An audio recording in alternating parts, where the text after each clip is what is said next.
5 y बराबर 9, 2x minus 3 बराबर 6। तो इसको हम विलोपन विधि से ज्ञात कर रहे हैं। 3 ऊपर हो जाएगा, 5 नीचे हो जाएगा। तो 3 से सारा संख्या मल्टीप्लाई हो जाए, 3 तिया 9x, 5 तिया 15y, 9 तिया 27। फिर 5 से 5 दूनी 10x माइनस 5 तिया 15y, 6 पंचे 30। प्लस माइनस काट दिए, 10 9 19x हो गया, 7 3 2 5 57। x और क्या हो जाएगा 57/19, तो 19 तिया 57, 1 और 3। समीकरण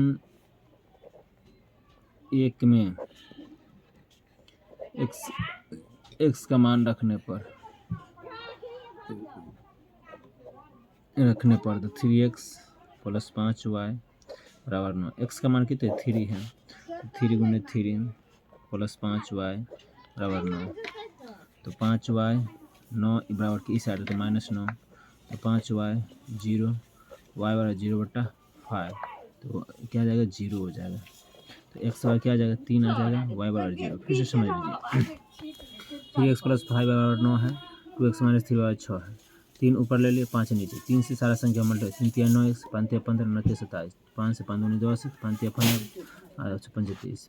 10 9 19x, ये कट गया, 27 30 57, x 57/19, 19 तिया 57। समीकरण 1 में x का मान रखने पर समीकरण 1 क्या है 3x प्लस 5 बराबर 9, तो 3x प्लस 5 बराबर 9, x बराबर 3, तो x बराबर 3 बैठा है, प्लस 5 बराबर 9, 5y बराबर 9 घटे 9, 5 बराबर 0, तो 0/5, तो 0, x बराबर 3 y बराबर 0 आंसर।